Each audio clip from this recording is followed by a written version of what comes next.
मेरे बच्चों, अगर मैं बात करूं 2011, 12, 13 इससे पहले की, तो वहां पे मैथ का बहुत बड़ा वेटेज होता था।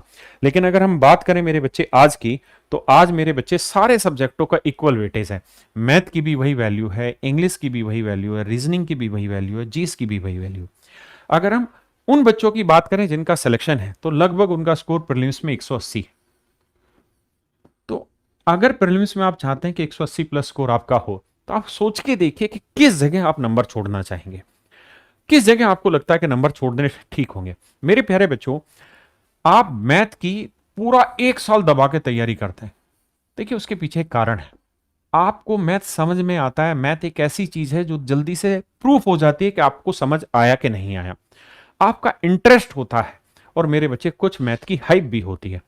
इस कारण आपको कई बार इतना समय लग जाता है, एक एक डेढ़ डेढ़ दो दो साल आप मैथ में खपा देते हैं उसमें एक्सपर्ट होने में। लेकिन जब आप एग्जाम का पेपर उठा के देखते हैं, तो आप देखेंगे कि जिन 25 सवालों में आपने 25 सवाल किए हैं, जितनी देर में, उतनी देर में हो सकता है किसी बच्चे ने 23 ही सवाल किए।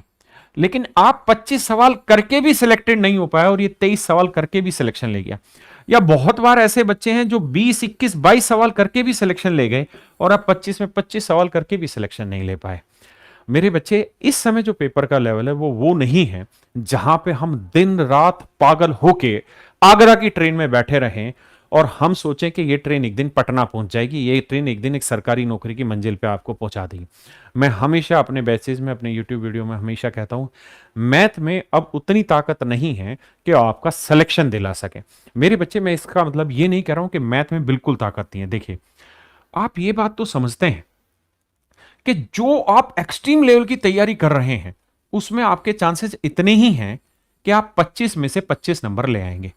लेकिन मेरे बच्चे, जो आप 12 महीने की लगातार सटीक तैयारी करके 25 में 25 नंबर ला रहे हैं, मैं अपने पूर्ण अनुभव के साथ कह रहा हूं कि वही अगर आप 4 से 5 महीने की तैयारी कर ले रहे हैं और ठीक सी तैयारी कर रहे हैं, कम ही टाइम दे रहे हैं, एवरेज ही टाइम दे रहे हैं जितना बाकी सब्जेक्टों के हैं, तो मैं कह रहा हूं कि आपके 25 में 25 भी आ सकते हैं, आपके 24 भी नंबर आ सकते हैं और 22 प्लस तो नंबर आएंगे ही आएंगे।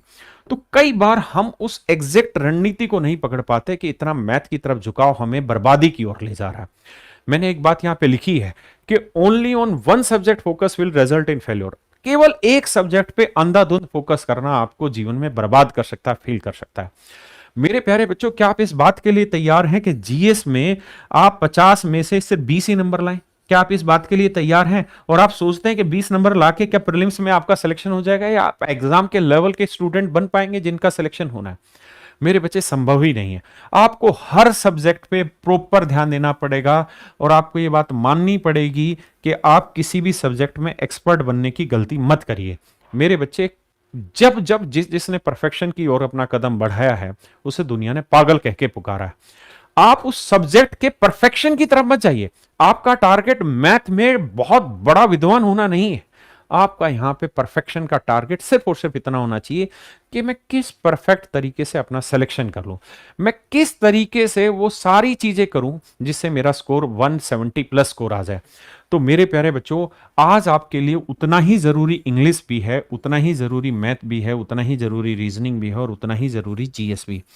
हम जीएस को बहुत कम आंकते हैं, हम इंग्लिश को बहुत कम आंकते हैं। मेरे बच्चे, हमें सारी ही चीजों पे बराबर बराबर ध्यान देना होगा, केवल और केवल उतने ही आधार पर आप सिलेक्शन ले पाएंगे।